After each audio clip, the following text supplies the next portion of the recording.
Queridos y queridas orantes, qué alegría encontrarnos nuevamente. En esta oportunidad vamos a hablar de la dignidad humana. A la luz de la Sagrada Escritura y el reciente documento Dignitas o Dignitas Infinita, quiero darles algunas definiciones sobre el origen de nuestra dignidad y su significado. La dignidad humana es un concepto multidimensional que se refiere a la inviolable y trascendente condición del ser humano, más allá de sus circunstancias particulares. Cada uno de nosotros posee una huella imborrable que nos define como personas y que nace de nuestra propia constitución humana. En estos días he querido poner en la mesa de conversación elementos propios que nos definen como personas desde el análisis bíblico-teológico, lo que llamaríamos académicamente, en palabras más, palabras menos, antropología teológica.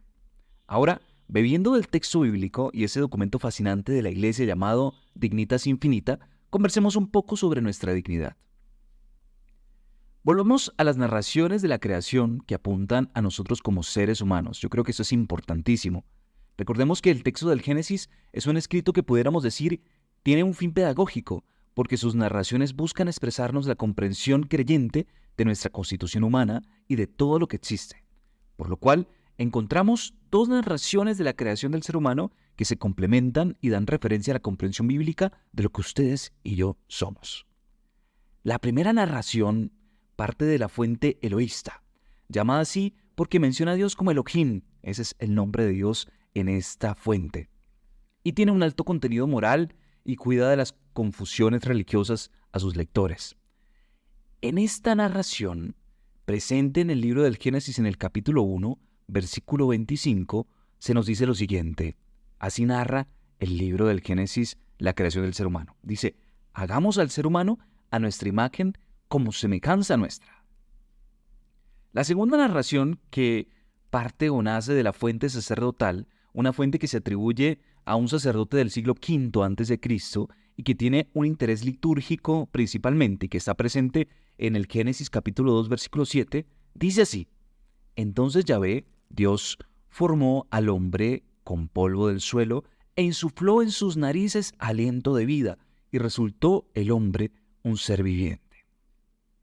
Tengamos en cuenta que estas menciones que se hacen de hombre no se limitan solamente a un género. De hecho, la palabra hebrea es Adam, para referirse al ser humano. Ambas narraciones nos dan características propias de lo que ustedes y yo somos. En primer lugar, hemos sido creados por Dios con una identidad propia. Tenemos su imagen, lo que quiere decir que lo representamos. Donde hay un ser humano, está Dios porque somos su imagen. De igual manera, somos semejantes a Él, lo que nos explica que nuestras acciones identifican el querer de Dios, la manera como Dios actúa. Somos imagen entonces porque lo representamos y semejanza porque actuamos como Él actúa. Este es un aspecto dramático, porque en el transcurso de la historia hemos sufrido guerras, persecuciones, situaciones difíciles causadas por el mismo ser humano y nos pudiéramos preguntar ante esto que nos narra el Génesis, ¿qué sucede con las personas que odian, que matan y que causan daño? ¿Este es el querer de Dios? Pues queridos y queridas orantes, cada una de estas acciones humanas no son el querer de Dios. Son fruto de lo que pudiéramos llamar como ruptura de la relación con Dios, que el ser humano libremente ha decidido. En otras palabras, lo que pudiéramos llamar más cristianamente como pecado, que no es otra cosa que la ruptura consciente de nuestra relación con Dios. Por esto, es necesario conocernos para comprender por qué vivimos lo que vivimos y por qué hay personas que hacen lo que hacen. Estos temas son supremamente interesantes para esto.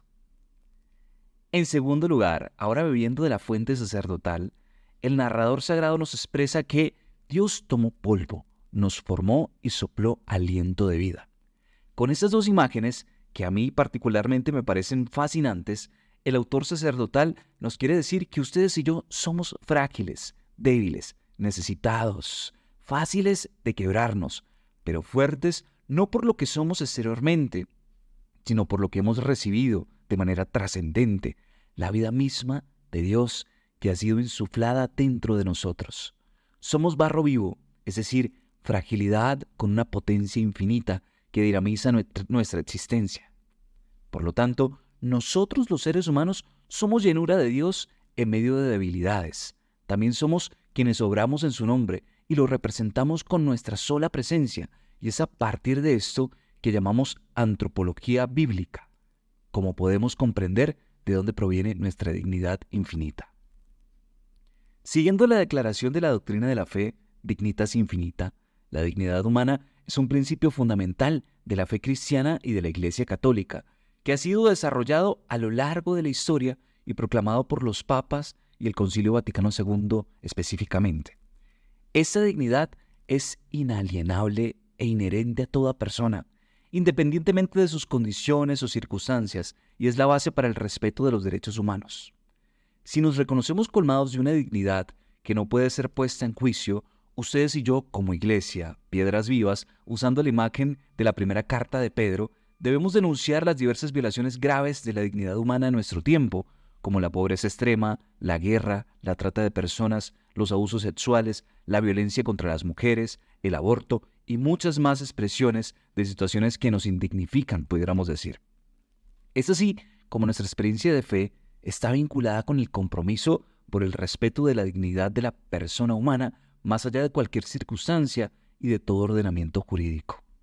Entonces, desde el texto bíblico y desde esta, pudiéramos decir, carta o documento de la Iglesia, la dignidad debe ser comprendida desde 4 aspectos.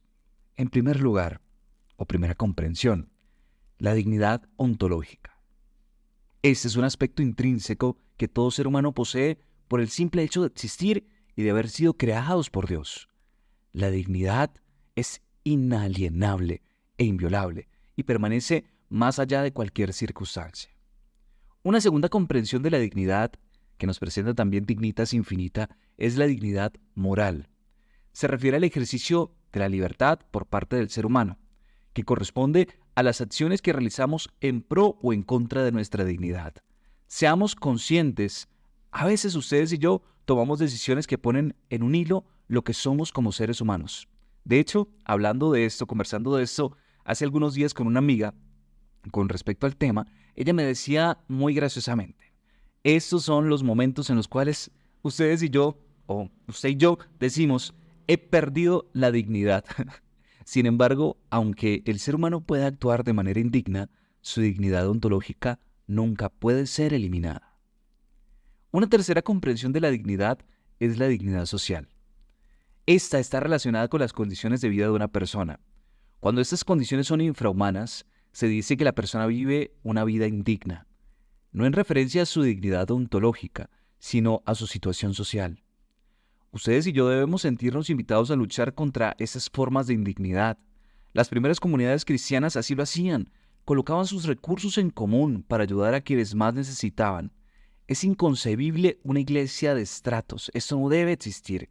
Y con esto no quiero incentivar ideas comunistas ni nada de esto. Lo que quiero hacer caer en cuenta es de nuestro compromiso comunitario con aquellos que no tienen nuestras mismas posibilidades. La cuarta comprensión de la dignidad es la dignidad existencial. Esta hace referencia a la percepción subjetiva que una persona tiene de su propia dignidad y tiene que ver con los momentos en los cuales podemos sentir que nuestra vida carece de sentido, de alegría o de esperanza. A veces ustedes y yo pudiéramos infravalorar nuestra dignidad por el hecho de las acciones que hemos realizado o por las decisiones que hemos tomado.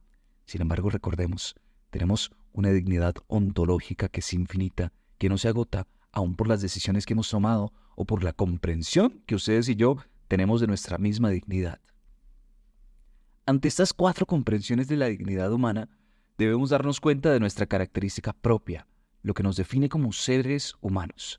Somos dignos no por lo que hagamos o la manera como vivamos o como nos definamos. Nuestra dignidad nace de nuestro mismo ser, de lo que refiere a nuestra humanidad y por la forma como hemos sido comprendidos en el proyecto creador de Dios. Por lo tanto, la dignidad es un concepto multidimensional, pero siempre se referirá a una característica inviolable y trascendente de la condición del ser humano, más allá de sus circunstancias particulares. Queridos orantes, recordemos que con Jesús siempre tenemos un nuevo amanecer.